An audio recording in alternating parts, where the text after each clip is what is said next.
Good morning, Sun Devils. This is Trevenchy. This is a Monday morning, unfortunately, after a bad loss on Saturday.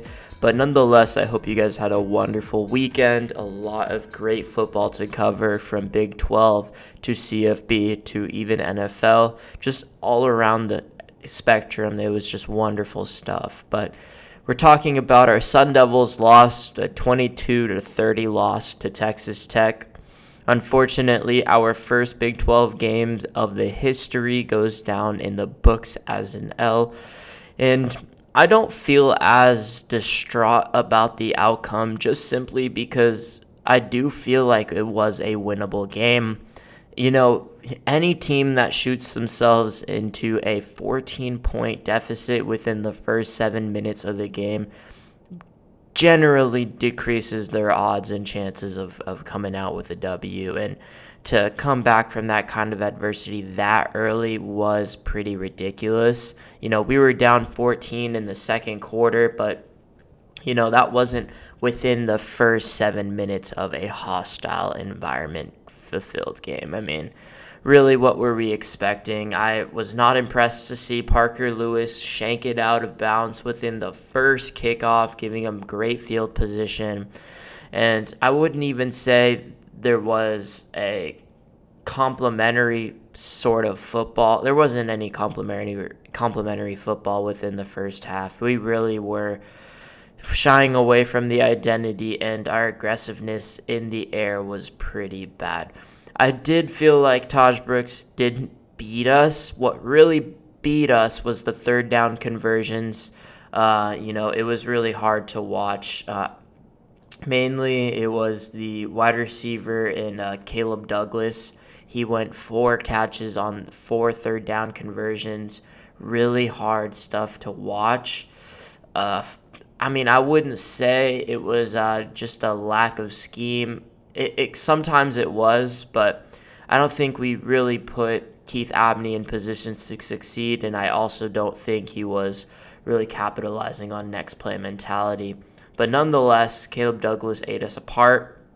You know, within the first drive, he gets 2 post routes, same route. Unfortunately, just how's our defense itching on the run, and we put too many guys in the box.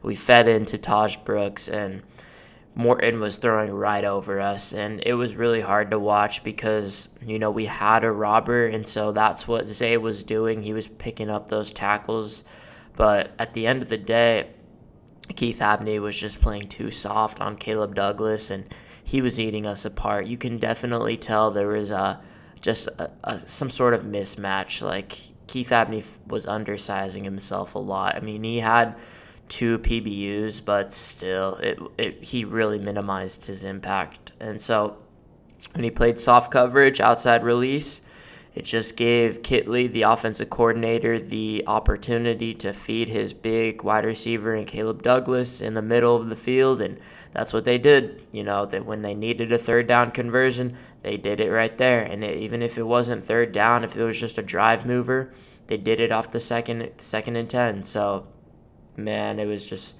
good stuff from Taj Brooks. He's a very talented runner. I knew that going into the game. I did think that we were able to minimize his impact a little bit towards the end, but ultimately it was hard to watch because, you know, we tried our best in the second half, but we just matching their points in the second half wasn't going to do it. It really was that touchdown. And so I wouldn't say, you know, like, obviously it would have been matched if we hit the 2-point conversion and, you know, we'd have been chilling. But at the end of the day, you just coming down 14-0 within the first 7 minutes is just hard to rebound from. So all in all, I mean, I actually do like our coaching. I did think that we were making some more adjustments in the run. You know, I think Morton looked really bad towards the end of the game. It was hard to watch just because really we didn't allow a touchdown unless it was the first drive in the second half. And, like, other than that, it was great defense. You know, we held them to punts. field goals, all within that last drive or the first drive in the second half. So everything from that point on was really good football. But again, when you don't play aggressive in the first 7 minutes of a half, you can't expect yourself to come back in the last 3/4 of the half and to rebound. It was really it was tough to watch because this team just wasn't executing, and nor was Texas Tech. Penalties were going both sides. The chain gang, I definitely didn't like some of the spots that we were given, and we could talk refs all day, but in reality, the better team always comes out with a winning outcome, no matter the coaching, no matter the officiating. And so you can't really tell me that it was all within the penalties. I just don't believe that. It was really just they dominated the time of possession, and we struggled to convert. And I was really impressed to see Xavier Guillory step up. He definitely had a major role. Come on, Mateer. I like his aggressiveness, but man, it was just all in all, I wouldn't put this game on Sam Leavitt, Scadaboo, no one. It was just a team effort. There was a lack of execution and a lot of bad penalties. And really, if we could have capitalized on big plays, like when Myles Rowser got a great sack, a great nickelback sack, and he stood over Morton and flexed to him, and he shouldn't have done that. That's undisciplined. So I'm going to come back for an AMA segment, but this is Trevenchy's Daily Pitchfork. Hate to sour the wounds, hate to salt the wounds a little bit, but this is what football is all about. It's all a process. So thank you guys. Be right back. So we have a kind of discouraging comment, but it's okay because I love talking about the good and the bad. That's the ASU. This is from Ike Lewis 9216. That's the ASU team I know and love. More losses to come. Yeah. So honestly, I put this loss on 3 missed assignments. Okay.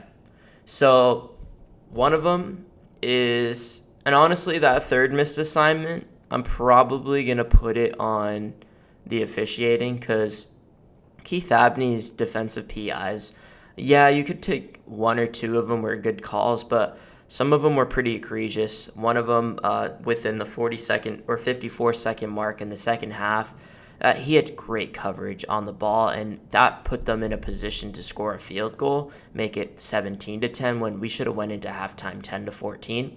But the missed assignment that I was really upset with was going to be Cade Briggs. First drive, on the second down, missing a stunt. Completely isolated. His vision is solely on the right tackle or with the right tackle on the inside rusher. And he just misses his gap integrity and doesn't pick up the stunt. The edge rusher comes around and just beats him inside, and he doesn't even look. He didn't even see him. And so the edge rusher comes in and just completely tramples Sam Leavitt. And that was what pretty much equated to the Sam Leavitt interception because he was hit while being thrown. And if he didn't have any pressure, he probably was going to complete that ball, which was kind of surprising. But it was a good read. But he was hit right as he threw the ball, and it overthrew on come on, and then boom, it was done from there. So that was an interception that put Texas Tech on the 50. That missed assignment in itself gave them 7 points. I wasn't thrilled to see Caleb completely get eaten up on the bubble screen for that touchdown, but to make it 14-0, but you live and you learn, right? The second missed assignment that I definitely didn't like was the Myles Rowser sack, and then he looked over him. You can't do that. You just got to sack him, give him a kiss, and then walk away. Just start celebrating forward towards the crowd and mind your own business. So that one, I didn't really like. And then the Keith Abney pass interference, in the end zone when they got a holding or a DPI in the end zone for Caleb Douglas, and he didn't even look back on the ball. And I'll give Keith Abney this. He responded. He played a little bit better coverage throughout the game after those bad plays. But he had some bad coverage. I mean, he was playing off, and I thought Keith would be confident in himself. He play soft shoot technique on Caleb and just put some hands on him. He's big. You just got to put some hands on him. He can't push you over. That's going to be a foul or a penalty every time. But it was really hard watching that. Even after the Cade Briggs missed assignment, Kyle Scott came in, got a few snaps, and man, Cam Scatterbo did everything he could. Leavitt didn't do bad. Kamon missed a few catches. Xavier came timely. Jordan Tyson still had his game. It's we had it. We were a better team than Tech, but the outcome proved that we weren't the better team because, calls were going on both sides. It really was. But man, it's a hard game, but I really look at it in a positive light. There's a lot to grow from. I think the confidence definitely is there. It just needs to manifest itself. We need to express our confidence a lot more. And even Zay brought it up in his post presser. He's so composed within his mentality. He's definitely a next play mentality type of player. But he needs to be more vocal and just making sure all the other players are doing the same thing. I mean, I felt bad for Keith. That he needed some leadership. That he needed someone to catch him in his good headspace. It's look, Keith, you got to put some hands on Caleb. I don't care what needs to happen. You're a better cornerback than you think you are. If you go inside release on Douglas, he's not beating you deep. Just don't. It was done. I think he was so scared and so paranoid from last week's game and getting beat deep in Texas Tech that he just didn't want to bite anymore. But look, that was your greatest weakness. Kitley was only able to do up the middle post routes, 15, 10-yard post routes, tight posts. That's all they could do. They didn't have extensive route trees. Morton wasn't a good quarterback. Their identity was to run it, and then they instilled a great game plan to throw in between the numbers and read the opposite robber. So if there was a safety coming down, they were going to throw it to the side where the safety wasn't able to reach. And so, yeah, I mean, Zay missed. Look, it was Captain showed up. I liked what Shamari did. I liked a little bit of what Zay did. But, man, this is really just about few missed assignments, a lack of execution from the start of the game. Come on, Parker Lewis. Kick it in bounds. He had 2 penalties, 2 kickoffs out of bounds. It's not funny anymore. Get that stuff in check. But it's okay. We're off a bye week. We got more daily pitchforks to come this week. But it's all right, guys. Go Sun Devils Forks up.